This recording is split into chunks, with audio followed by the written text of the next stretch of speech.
sustainability is pretty difficult to define in a way that we can agree on in terms of the specifics.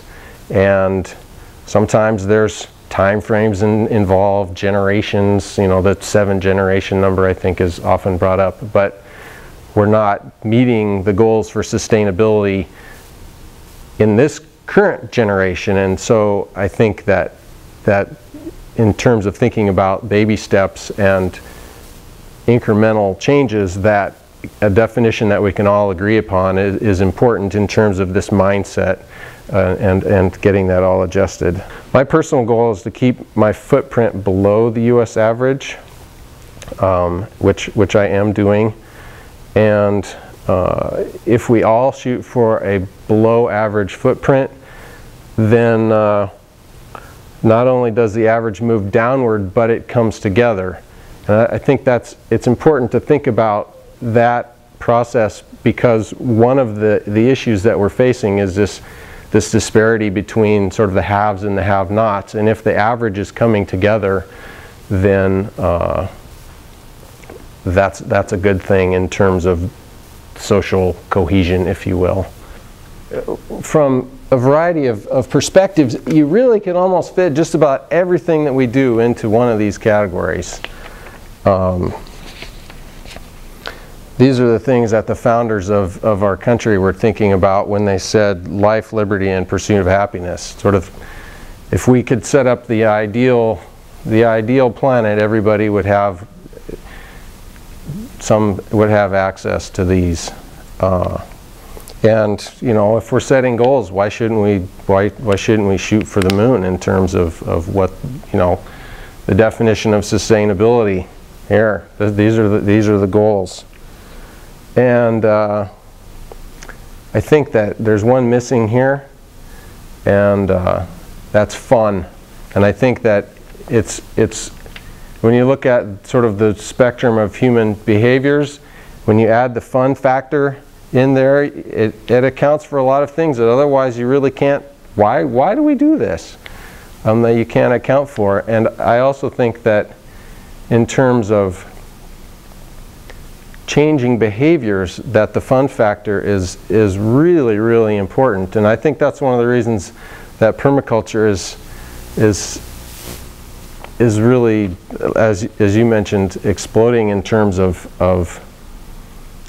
why people are interested in it, is because it attempts to address these basic human needs, but it also sort of puts it in a framework that is fun and involves social connections, and it's not this must-do survival thing. It's more of just a way of being. I mentioned earlier that most permaculture practitioners are enthusiastic about growing food, and there's a reason for this, not to mention the fact that it's sort of a root of the word permaculture, which is this portmanteau. I didn't know that word before.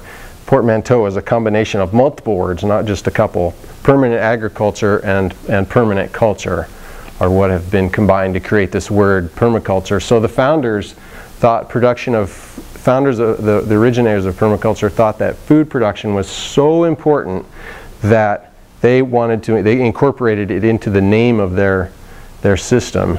And I think that the basic reason for this is that a full belly goes a long ways towards making other difficulties bearable. And so we all know about hunger as a world problem.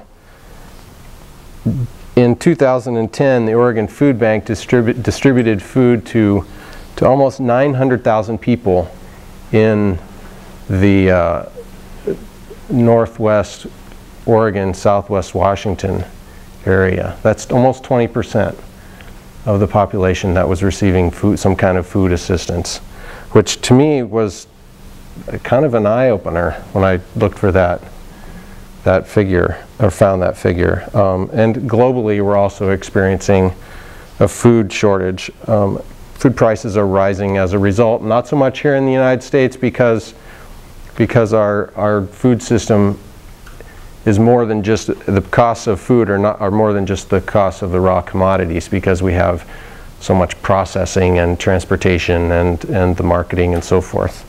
How is the bulk of food produced today? With very energy intensive methods. And this is one of the concerns for the folks interested in sustainable agriculture. What are we also experiencing a transition or a shortage in energy? So we've tried feeding the masses, if you will, with very energy intensive systems, and it's not working. We're not keeping up with population growth. And so one of the things that is, I think, the huge challenge is developing a system that we're not necessarily about trying to maximize population on planet Earth. We're looking for a system that creates some harmony and the ability to get what we need without impacting others. And I don't know, this kind of gets into a lot of philosophy, and you know, you can talk about Darwinism and the selfish gene and some pretty heavy topics in terms of your sort of basic beliefs about life, and I don't want to do that. Maybe if we have time after.